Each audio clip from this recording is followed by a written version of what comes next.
কিছু হলে আলহামদুলিল্লাহ ভালো আছে। এই ফেরাউন হাসিনা যেই পরিমাণ মুসলমানদেরকে অত্যাচার করেছে, যেই পরিমাণ মুসলমানদেরকে কষ্ট দিয়েছে, যেই পরিমাণ মানুষদেরকে নির্যাতন করেছে, 2024 সালে আছে 5ই আগস্ট বাংলার তাওহীদি জনতা ওনাকে দেশ থেকে বিতাড়িত করে দিয়েছে। এতদিন বলতো মোল্লাওয়ালা রাজাকার রাজাকার পাকিস্তানের রাজাকার, 2024 সালের 5ই আগস্ট এসে তা প্রমাণ হয়ে গিয়েছে কে রাজাকার। আরে শেখ হাসিনা হলো দিল্লির রাজাকার, শেখ হাসিনা হলো ভারতের রাজাকার।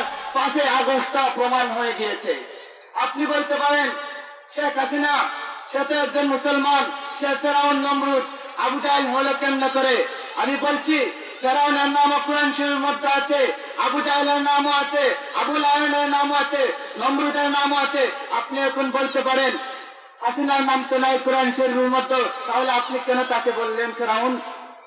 তাহলে শুনে রাখেন, ওই আবু জাহেল আবু লাহাব নবী করিম সাল্লাল্লাহু আলাইহি ওয়াসাল্লামকে যখন মারার জন্য মক্কার অলিতে গলিতে, মক্কার গোত্রে, মক্কার অলিতে গলিতে প্রত্যেক গোত্র থেকে এক একটা নওজোয়ান, এক একটা যুবককে এনেছিল নবী করিম সাল্লাল্লাহু আলাইহি ওয়াসাল্লামকে মারার জন্য।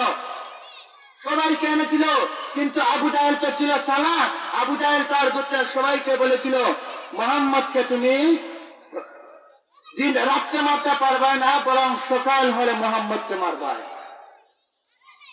ওই ফ্যাসিবাদী শেখ হাসিনা মুসলমানদেরকে রাত্রে 3 ঘটিকার মধ্যে নামাজরত অবস্থায়, তাহাজ্জুদরত অবস্থায়, কিতাব পড়ানো অবস্থায় মুসলমানদেরকে অন্যায়ভাবে তাদেরকে নির্যাতন চালিয়েছে, তাদেরকে সেই জায়গার মধ্যে অন্যায়ভাবে নির্যাতন করেছে, নির্মমভাবে তাদেরকে মেরেছে। আমি দিতে পারলাম না আপনাদের সামনে একটি প্রমাণ। আরেকটি প্রমাণ হলো ওই ফেরাউন নমরুদ ইতিহাস সাক্ষী বহুত মানুষকে মেরেছে, কিন্তু নিজ হাতে মেরেছে। এখন পর্যন্ত কোন একটা রচনা আবিষ্কার হয় না।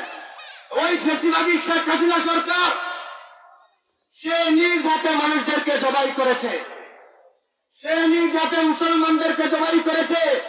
তাহলে আমি আপনাদের সামনে 2টা দলিল দিতে পারছি। আজকে আরেকটা কথা, লাস্ট কথা বলে বিদায় নেব। সেই কথাটি হলো বাংলাদেশ এখন আলহামদুলিল্লাহ ভালো যাচ্ছে।